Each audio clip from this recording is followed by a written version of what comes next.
Tanya, Tanya King, King. And how long have you worked here?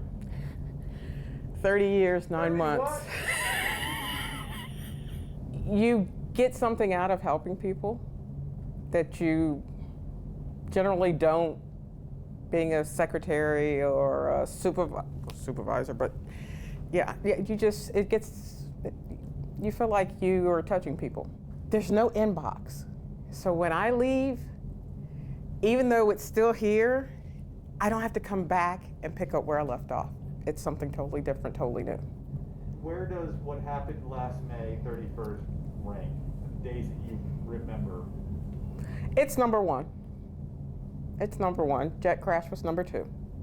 Why is that number one? It was horrific. It was something you never, or at least I never, thought could happen. That saying that, it's gonna happen at some point or another. Never thought that, especially in Virginia Beach. I'm not naive, but I don't know why it never registered with me that could happen. What do you remember from that day? You were at work, where were you? I was on break, Okay. and I saw a supervisor run out. That's a good sign that there's something going on. Came back in and really didn't even think about it, just plugged in, and people are looking at me, and I just picked up where I was at. It's chaos. I mean, because you have to understand, and I don't know if you've been up there, but you have everybody on the phone, everybody talking, plus you have some of the radio traffic that you're hearing. So it's almost like that hum, That's basically what it was. You can tell we have boards up there that tell you how many calls, and that's usually the first thing you do. Like when the plane went down, I'm like, this isn't real. And I looked over at the board and I'm like, yep, it's real. So yeah, that's my indicator that. So when you walked in, what did you think was going? Did you have? I said, what's up? And they said, active shooter. And I said, okay. And I plugged in and started taking calls. And then, just tell me about I know you specifically can't talk about the calls, but what was it like as you're taking these calls? You go into autopilot. It's not only a protective thing for a dispatcher, but it's the best way to go through. Try not to think about it too much. Handle the call, get as much information you can, do as much as you possibly can, next call. And you just keep pushing through until it ends or you're at the end of your day. And basically ours was at the end of the day. Somebody had said active shooter, and we've had several little incidents where they thought that, and we were like all ready to go, but thinking, okay, at some point somebody's gonna say, no, this really isn't. And then I think about 2 calls in, when I'm talking to people and realizing, yeah, this is really something that's going on. As far as who, what, when, where, I had no idea.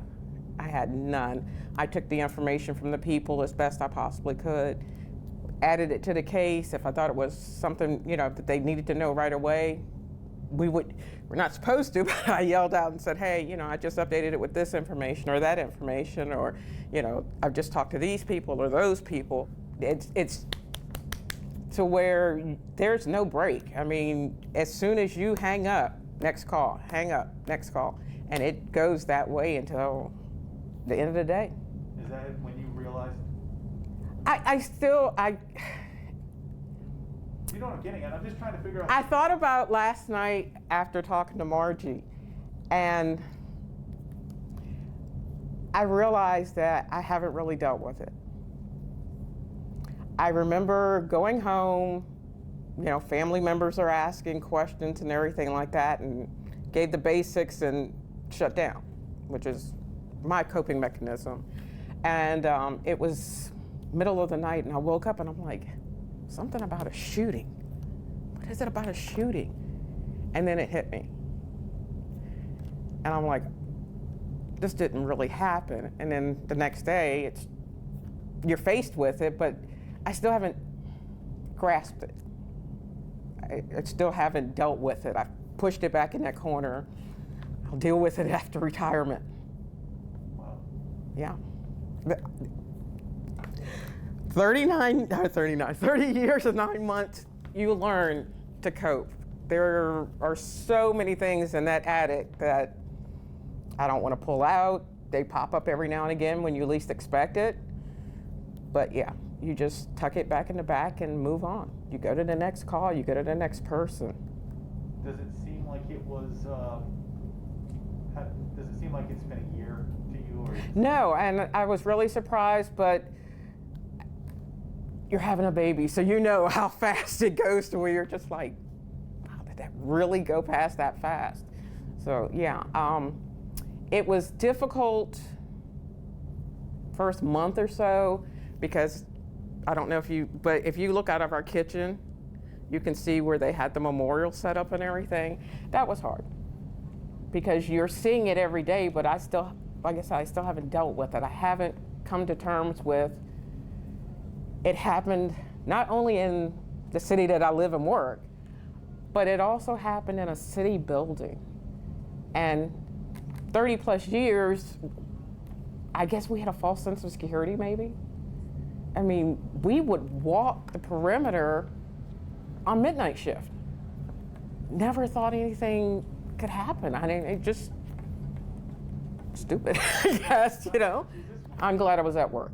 I'm glad I was there to do what little bit I did. Because like I said, I was on break. So I kind of came in, I don't know, 10, 15 minutes after everything had started. But I'm hoping that I helped the few people that I was able to talk to, that I did something, I contributed. No, you can actually be in the same room and not necessarily know that there's a fatality accident taking place. I mean, some people have asked me, you know, oh, did you see that? You know, what about that accident? What accident? Where? So it's not unusual that, but this isn't something. No, absolutely not. You had to, if you're working, you had to get involved. If you didn't, then you weren't doing your job. I try and help. I'm not a trainer. I'm really not into that. Yeah, but I like to be able, if I see somebody struggling with something or somebody having a hard time dealing with something, and I like to jump in and, you know, hey, you know, you need some help, you want somebody to talk to. I'm not the person you want to talk to, I can find somebody, so that type of thing. And first off, and this isn't just, you know, ringing that bell, but Jada did what most management people would never do. She came right up and got right in the midst of it. She didn't sit downstairs and field calls. She came up, plugged in, because the person that was working the radio didn't have a lot of time on. And having been in that position, your mind stops working at some point. I mean, you just go, because you can't deal. And she was there telling her, okay, this is what you need to do, this is what you need to do next, this is what you need to find out, you need to put this, you need to put that. Because you have a precinct over here that's emptying out, you have the court that's emptying out. I mean, every officer, regardless of whether they're working or not, hit the street. That's how we work. Just because of the fact that the police department is only gonna share so much, so we still kind of are kept in the dark about certain things. Most of the information that we receive isn't from the police, it's from the callers. So we basically get our information from them. I had no idea. I was just blown away at the number of people that lost their lives that day. I just, like I said, still haven't handled it. This is what I do. I called my mom the first week I started, and I said, I can't do this. This isn't for me.